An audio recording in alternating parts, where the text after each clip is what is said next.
हमारा टॉपिक है जुलाई से पढ़कर बिहार बोर्ड में टॉपर कैसे बने। यह बहुत इम्पोर्टेंट है।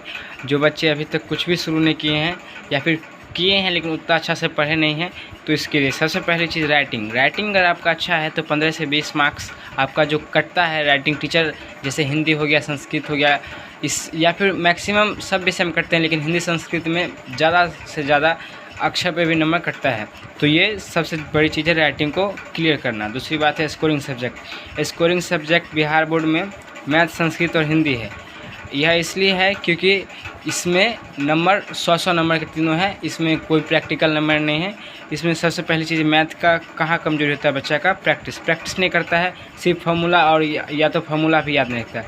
प्रैक्टिस और फार्मूला बहुत इंपॉर्टेंट है मैथ के लिए।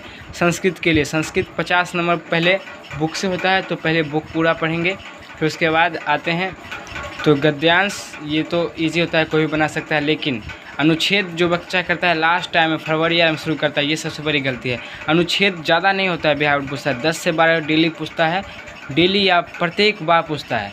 इससे अच्छा कि 10 से 12 है तो याद कर लेंगे, बहुत अभी हमारे पास टाइम है। उसके बाद निबंध, हिंदी में बात करें तो निबंध बहुत इंपॉर्टेंट है क्योंकि यह 10 मार्क्स का होता है, और दीर्घ उत्तरीय प्रश्न, ये सभी पर छोटे छोटे बातों पर फोकस करके हम अपना मार्क्स दूसरे से इम्प्रूवमेंट कर सकते हैं। अब आता है साइंस और SST। साइंस के लिए बात करें तो आपको ये याद रखना है कि जैसे कि पर वीक 1 चैप्टर ख़त्म करना है, पर वीक 1 चैप्टर, ज़्यादा नहीं कि एक दिन में बहुत पढ़ना है। मतलब कि टोटल पेज, जैसे कि मान लीजिए चैप्टर 1 में 14 पेज है, उसको डिवाइड करना है 7 से, उसके और इससे 2 पेज डेली पढ़ना है, उसी का रिवीजन डेली करना है। सबसे बड़ी चीज़ है रिवीजन। अगर आप रिवीजन करते हैं तो आप दूसरों से बहुत आगे चल जाएंगे। आप कितना पढ़ते हैं ये मायने नहीं रखता है, आप रिवीजन कितना करते हैं ये मायने रखता है। उसके बाद आते हैं SST थोड़ा लेंदी होता है बिहार बोर्ड में, इसलिए हमें क्वेश्चन बैंक का भी सहारा लेना पड़ेगा और समझना पड़ेगा उसके टाइप को कि किस तरह से हो रहा है।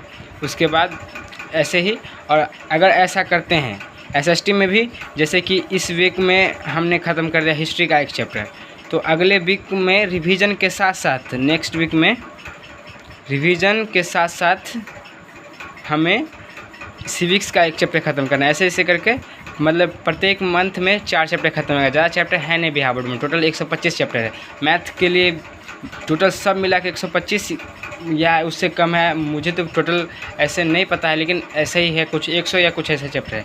अगर ये टोटल कर लेते हैं तो ऐसा करने पर आपका नवंबर तक सिलेबस ख़त्म हो जाएगा। नवंबर तक सिलेबस ऐसे ही ख़त्म होगा।